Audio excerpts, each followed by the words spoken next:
Welcome to today's Explainer. We're going to jump straight into our learning target, explaining exactly how a reader uses text evidence to infer an author's purpose and the mood a text creates.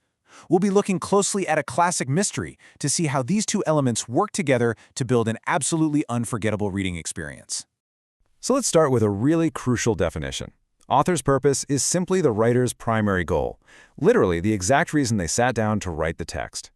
Usually an author wants to entertain, inform you about a real event, or persuade you to think a certain way.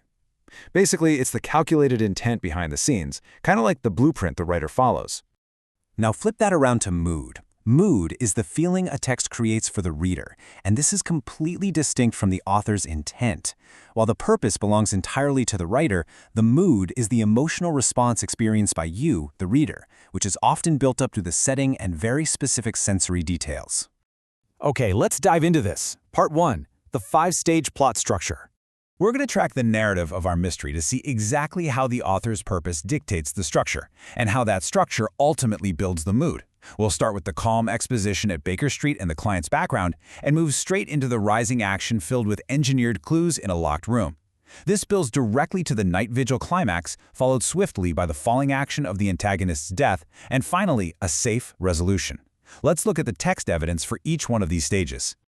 The opening firmly establishes the Baker Street setting, grounding us right away in the world of the detective and his early days sharing rooms with the narrator. We also meet the client who introduces the central mystery. Honestly, this setup is purely informational for us readers, just laying the necessary foundation for the plot to move forward. Next, the detective investigates the room and discovers some highly engineered clues. He notes a dummy bell rope that doesn't actually ring anywhere, a fake ventilator that opens to another room instead of the outside air, and a bed clamped securely to the floor. These aren't just random details, right? They're deliberate, carefully planted clues by the author to build suspense and structure the whole mystery. And here we reach the climax. The detective and his companion are sitting in pitch darkness during a night vigil in the client's room. The pacing of the text here is just extraordinary.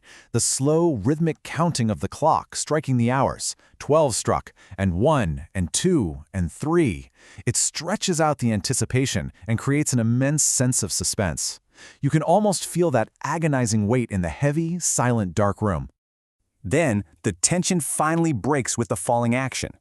The detective strikes a light, lashes out, and soon after, they discover the antagonist has met a really swift death. The deadly snake, the weapon he originally intended for the client, has turned on him, ending his life within 10 seconds. The primary threat is immediately neutralized. Concluding the 5-stage plot structure, our resolution neatly ties up all the loose ends. The dangerous snake is secured and locked tightly in the iron safe, but most importantly, the client is brought safely away on a morning train to the care of her aunt. Order is officially restored. Part 2. Building suspense and dread. Now, what's really interesting about this slide is the specific sensory detail used to break the absolute silence of the dark room. After hours of agonizing waiting, the author doesn't use a loud bang or a crash.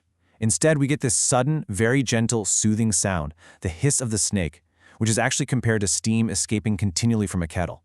In the pitch black, this quiet, insidious sound is honestly far more terrifying than a loud noise, completely spiking the reader's feeling of dread. And that quiet hiss is immediately followed by rapid action. The detective springs up, strikes a match, and lashes furiously with his cane at the dummy bell rope. The sudden burst of light from the match and the furious, violent motion of the cane stand in sharp, shocking contrast to that long, agonizing silence we just analyzed, which absolutely maximizes the suspenseful mood for the reader.